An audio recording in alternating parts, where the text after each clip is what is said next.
If you guys are anything like me, you may or may not have struggled with the fear of rejection. Perhaps you might even still struggle with rejection. I know from time to time I definitely do. But I want to talk to you guys today about why we need rejection. I think rejection teaches us more about our capabilities than acceptances do. Rejection teaches you how to trust yourself, how to know your limits, how to know what you're capable of.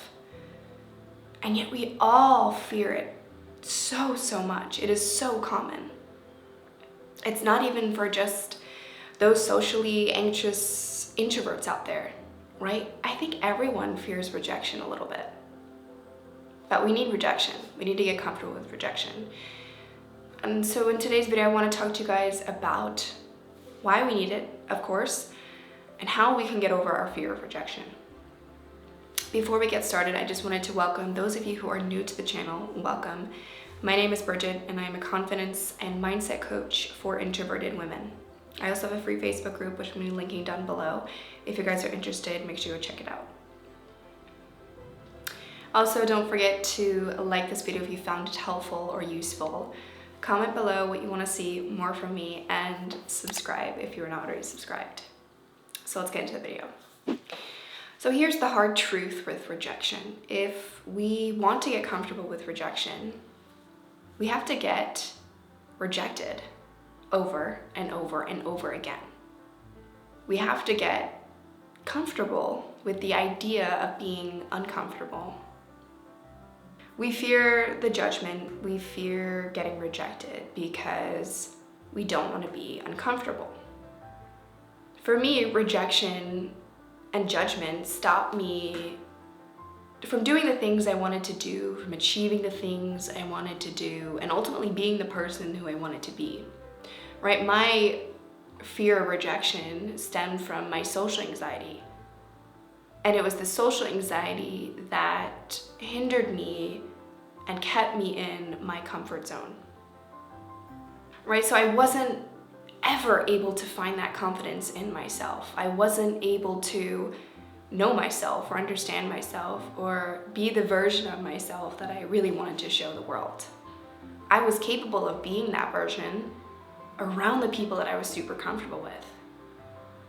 But I wasn't capable of showing that version of myself to the rest of the world. Because in my eyes, if I showed who I truly was, I could potentially get rejected. But guess what? I was gonna get rejected. I was going to look like an idiot to some people. But there were gonna be a lot of people that didn't reject me.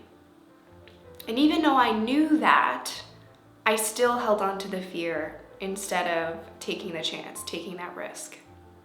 And here's what I didn't know was going to work for me, but it actually did. There's a reason why faking it till we make it works. When you see yourself doing something, you actually believe you can. But how will we know when we're ready to start doing that thing? Right? We don't.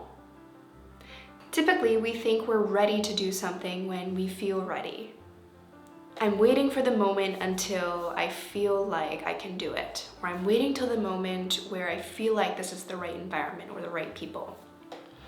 But it turns out that you never feel ready. You're never gonna get that feeling, that sudden urge that, okay, I'm ready. That will never, ever happen.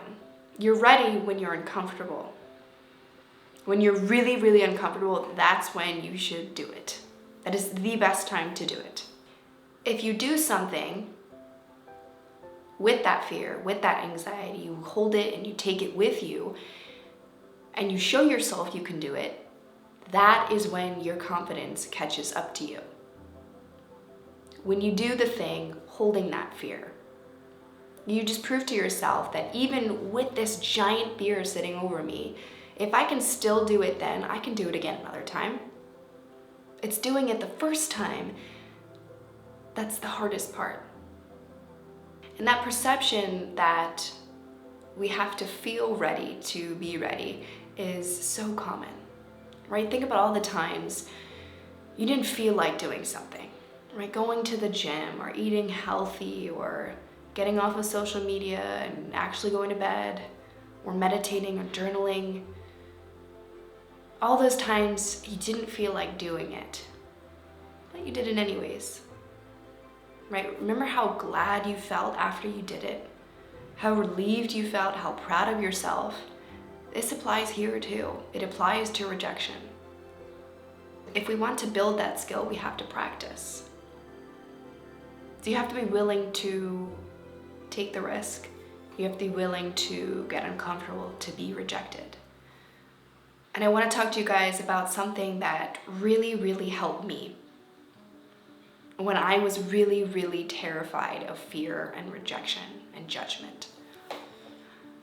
And I want to go quickly back to that book I talked about in a few videos back, Ellen Hendrickson's How to Be Yourself. She's talking about the way structure works for socially anxious people. And I wanted to go back to this because, like I said in those videos back, I am reading this book because I want to either confirm my belief about a particular topic or craft entirely new beliefs. And what she said really confirmed something for me that was true and that really worked for me. So she goes on to talk about this research project conducted by some psychologists, I think at the University of Chicago. What they found was essentially that both men and women who are socially anxious perform just as well as a non-socially anxious person when they are given an assignment or given structure to a social situation. So if they were assigned a role, if they were assigned something to do, they would perform just as well. And it got me thinking about my own journey. And I've even talked about this in several videos, that when I was super anxious about a situation, a social situation, whether it was going to the grocery store or going to an appointment or even getting my hair cut, my nails done, as long as I hadn't ever met that person, I could be anyone I wanted to be, right? So before a social situation, I would tell myself, okay, today, you're gonna start a conversation, you're gonna do the talking, you're going to hold a position, you're gonna be sassy, you're gonna be creative, you're gonna be fiery. And I told myself the assignment, I told myself who I was going to be.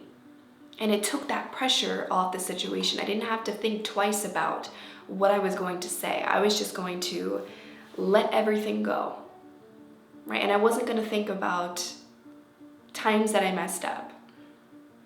I was going to be whatever I wanted to be. And then next time I might embody that same version, or I might take on a completely different role. And that to me helped me identify which version of myself I wanted to show the world. Because I wasn't entirely sure who I was at that point anyways. So I was trying out a bunch of different roles, seeing what fit. And so the next time you go into that social situation where you're terrified or you're nervous or you're anxious, whatever you are, assign yourself a role. Whether it's assigning yourself the task of approaching 3 people at an event, or taking on this role when you're talking to one specific person. Give yourself that predetermined assignment. And I'm telling you, it will be so much easier. So try this out next time and let me know in the comments if this works for you. Before I end today's video, I just wanted to quickly let you guys know that spots for that free consult are open. So if you are on your journey, you're introverted, you're socially anxious, but you want to be that confident version of yourself, you want to have better relationships in your life, sign up for the consult. You'll get a chance to chat with me, talk about what you're struggling with, and see if I can help. So thank you guys so much for watching today's video. I hope you found it helpful, as always, and I will see you next time.